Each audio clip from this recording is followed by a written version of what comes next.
Well, I was 44. I had I met my husband when we were 38, and I had, I felt like I was busy having a fabulous life, and I was so thrilled to now have met my life partner, and was so thrilled. We were pursuing fertility. We were working with a fertility doctor. I was just so excited about what was to be in my life. And then all of that was blown up when I received my first cancer diagnosis, which was an incurable cancer diagnosis, followed 2 months later by a second unrelated cancer diagnosis. And in a weird kind of world, the salivary gland diagnosis actually saved my life because it caused me to go back and question the lump in my breast. I found a lump in my breast and I showed my OBGYN. She sent me to a mammogram. We ended up biopsying it. I was told it wasn't cancer. We did another biopsy, and I, at that point, had stage 3 breast cancer. So again, I had to advocate for myself to get the second diagnosis. After getting the second cancer diagnosis, my breast oncologist called my husband and me back, and she said, hey, I understand you were going through fertility treatments here at Stanford when you received your cancer diagnoses. Can you tell me what you've heard about your fertility? She always speaks this way. And I said, well, in the event I live past this year and we get through all the treatments, my understanding is in 2 years' time, my fertility doctor said maybe in 2 years' time, we could take the embryos and we could do IVF. I was 44, so I would have been 46. And my breast oncologist looked at me and she said, Sarah, once we finish this year of cancer treatment for the breast, I'm going to put you on a hormone therapy. I'm going to put you on a medication that suppresses your estrogen and progesterone that we're feeding the cancer. And you need those for pregnancy. So I'm going to have you on that for the next 10 years. So you'll be 54 when I take you off those medications, and you will no longer be a candidate for IVF.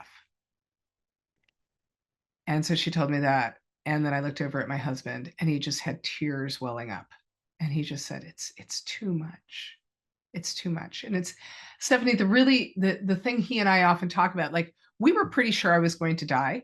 How it is that we thought that we were going to have a baby 2 years after I would die, I'm not really sure. But we still had held out this hope that somehow that I was going to survive and that we would have a baby.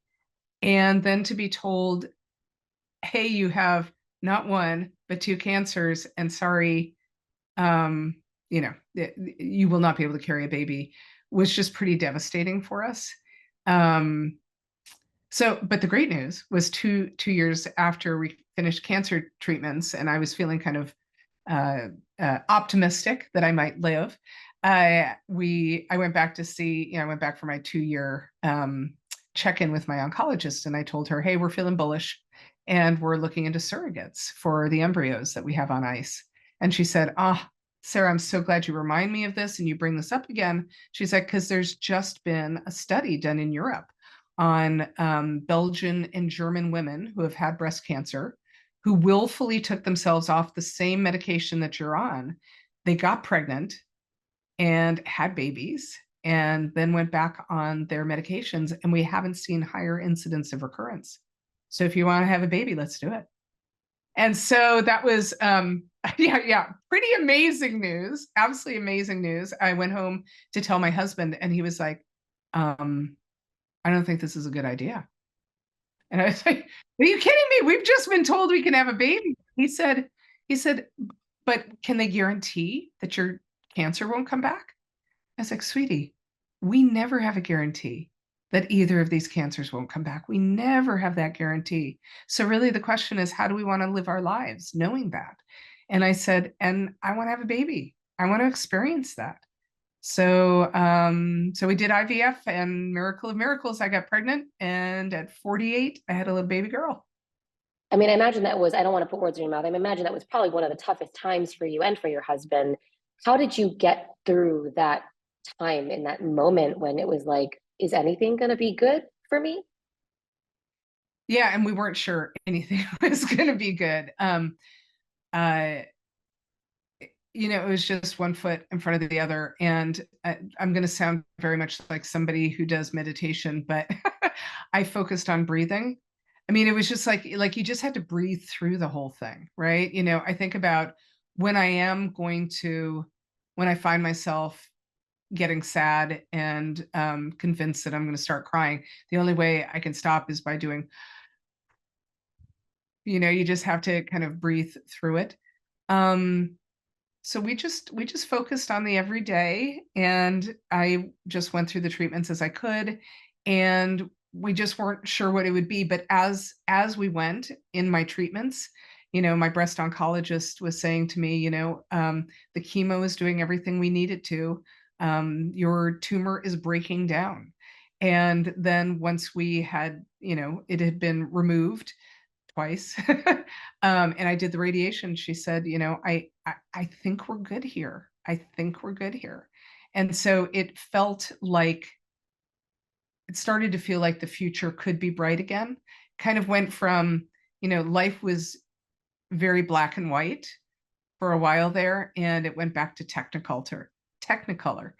It was, when we started to believe that I would live. What is your message to people who are also in that sort of that space where they're feeling so anxious? How did I know it was bad enough to ask for help? It was just, I could never relax. I couldn't get a break. And I had trouble going to sleep at night.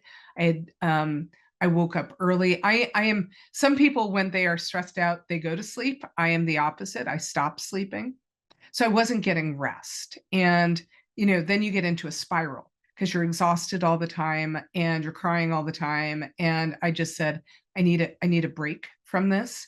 And, I was kind of beyond embarrassed because I was now, negotiating the end of my life. And I just thought, I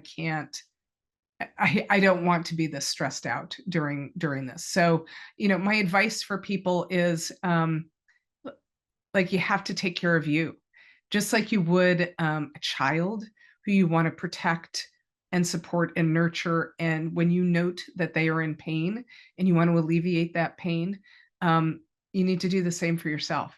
Um, and so I just recognized that if I was going to get through, I needed to smooth out some of the sine waves. I needed to have less of a roller coaster. And like, she gave me like the lowest dosage. I would have upped it. There are a lot of people self-medicating with CBT now, CBD. And I suggest, if that is what you need to help you get through the tough time, do it. Now, I also believe, spend some time on the Eastern practices. Like, I personally am not a big medication person. I like to believe that my body can take care of things, but sometimes you do need them. So, but I got into the breathing and the meditation, and I found guided imagery super, super helpful to kind of accelerate the morning process. And Stephanie, I was blown away by like the connection of the head and the heart, the head and the body, that, this woman is talking about me walking on the beach, and I was sobbing. And I kind of did that every day for, I don't know, 6 weeks. And I was able to mourn, that loss, mourn the loss of the future I had envisioned. And that's when I was able to start relaxing. I also would be remiss not to ask you about this experience going through it with your father, with your dad. Yeah, he was diagnosed at 64 with prostate cancer, which is a really awkward age to get diagnosed with prostate cancer. And dad chose radiation. He spoke with a couple of oncologists, and he chose radiation. But unfortunately, 10 years later, because it only takes one cancer cell, 10 years later, he came to visit us in San Francisco right around Christmas. And of course, the cancer had metastasized to his bones. So he had prostate cancer in his bones. And then I was diagnosed. And so we were quite a pair. And One of the really interesting things, Stephanie, is, I said with my first cancer diagnosis, I was really, really private, but with my second, I wasn't. I also, with my second, knew that I was going to be going through chemotherapy and knew that I would be bald for a good period of time. So it was going to be pretty public. My dad was super private about his cancer and didn't want anyone outside of our immediate family to know. And when the cancer had metastasized, his oncologist said, "All right, so we should talk about chemotherapy." And my dad said, "No, I'm not going to do it." And I was like, "Dad, what do you mean you're not going to do it?" And he said, "Well, I don't want to be bald and I don't want people to know that I have cancer." And I was like, "Dad, it might save your life." But he probably turned down chemo for 6 or 7 months before he finally agreed to do it. And of course, by that time, the cancer had progressed more. And he felt so lousy every time he got chemo.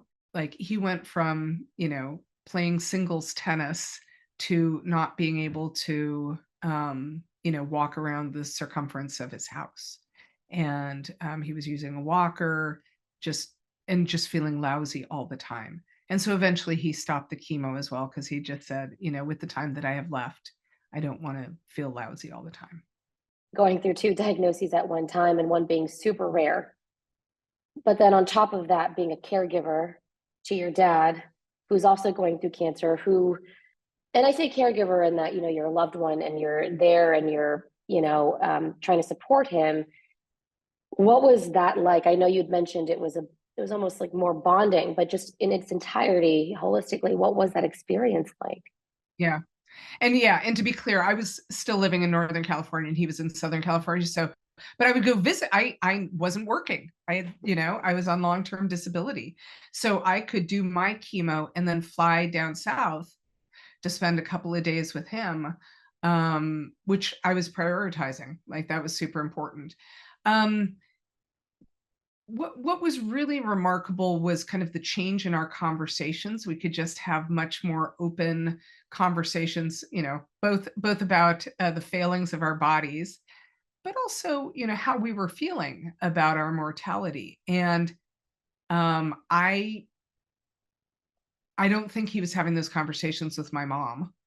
Not wanting to give voice for his eventual death. But we could have conversations about it. And we could have conversations about his frustration that his cancer was spreading, his frustration that the medication was no longer working. And he just kept saying, "Why is it working for you and it's not working for me?" He was my father, right? So we should have very similar bodies, but we do have different bodies and we had different cancers and we were different ages and we were at different stages and of cancer and we were at different aggression levels, et cetera. So there were a lot of different, and he had delayed his treatment. I mean, just and a lot of different things.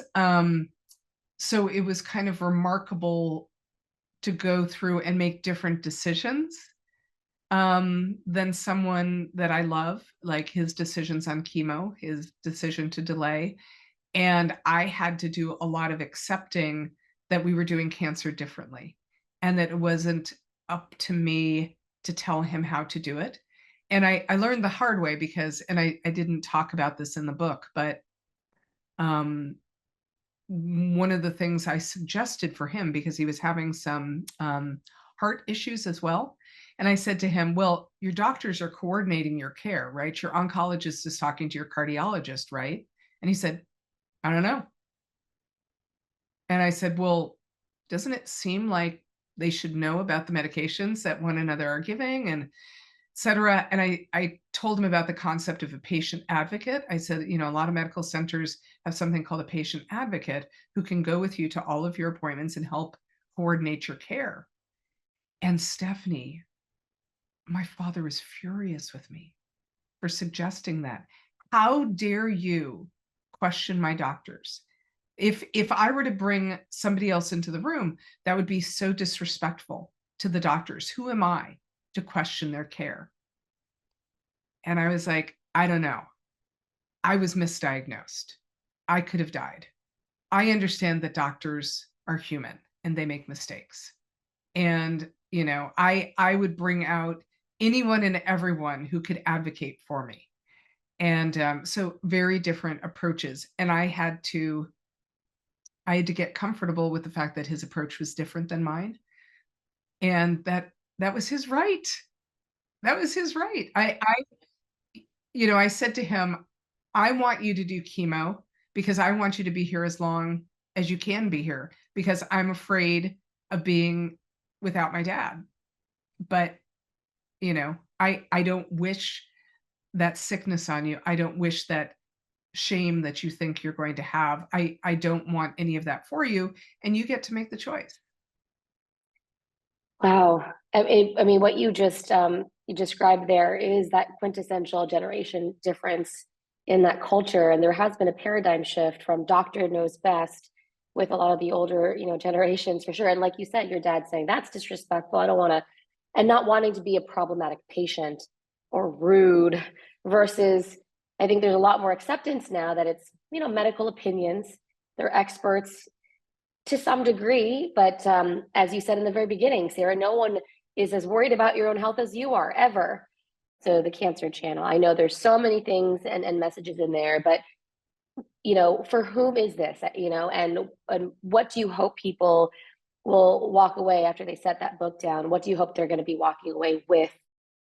Yeah, I originally set out to write a guidebook for the newly diagnosed because what I discovered when I was diagnosed, and maybe the same for you, Stephanie, like there's a whole language around cancer that I didn't know or understand, and all these things about treatments. And like once you're in the whole like cancer ecosystem, then you're like, okay, I get it. But there's just such a steep learning curve. So I originally wrote a guidebook to the newly diagnosed and wanted to just share it with people who were newly diagnosed. And when I tried to get it published, I was told no one will ever read a guidebook by a patient. They will only read them from experts, doctors. And I was like, well, I strongly disagree, but I guess you're in the publishing industry. So they said, hey, you have a good voice, you should write a memoir, which I was like, ooh, that sounds arrogant and self-absorbed. And I hope I am neither of those things, but let me lean into that. And the idea here, I wanted to write a book for people who had cancer, who are having trouble articulating what it is like to have cancer. I hoped that they would read the stories and see themselves and see their experience, and that they could share it with the people who they love and work with and say, this says what I can't say. That's what I hoped. And that is the feedback I am getting. I am so grateful. I have a number of current cancer patients who have reached out and said, thank you. I feel a little less alone. I feel like in the dark tunnel of cancer, maybe there's some light. And, Stephanie, and I know you understand this because of the work you're doing, like if you can help one person because you know what the anguish is of being diagnosed. So it is a love letter to people who have cancer. And if it can also be a love letter to friends and family and coworkers, I've had people say to me, oh my God, my mother and my best friend both died of cancer. And had I read your book, I would have shown up differently, which, so those are the reasons I wrote the book. I would be remiss if I didn't remind your audience that the American Cancer Society tells us that 1 in 3 women will be diagnosed with cancer during her lifetime. And for men, it's 1 in 2. So it's not a matter of if you will know someone with cancer, it's a matter of when. So now I, am using my book to get people to talk about cancer. And that's, I'm talking at a lot of corporations, I'm talking at a lot of medical conferences. And my goal, as I tell all of the people in the audience who are like, I don't know someone who has cancer, or I don't know how to talk to someone who has cancer. I say, it's really hard to talk about it, but we can do hard things. And we need to practice having those hard conversations so that we become more practiced and more relaxed so that we can actually show up for one another and help people feel a little less alone. Sarah, is there anything that you want to get across that we haven't covered yet, really? That Yeah, I mean, we hit on some of my biggest insights, which were, you got to be your own best advocate. You've got to take care of yourself in this. You've got to ask for help. That the most important things. The most important things are the people in our lives, our relationships, and then the biggest thing that I want to shout from the mountaintops is this idea of we've got to stop talking about cancer in a whisper, like she has cancer. We need to talk about it in full voice. People are like, I don't want to talk about it because it's scary and I'll give power to cancer. But by keeping it in the shadows, that's where we give it power. I have found now that I'm less afraid to talk about cancer, I'm less afraid to talk about mortality. I'm able to talk with people who are in crisis in other ways, because all I'm doing is asking the question that is in the mind of the person going through the crisis. And I'm able to hold space for people that way. So I guess my encouragement is just like, stop whispering about cancer. Let's talk about it in full voice. Let's all practice so we can show up for one another.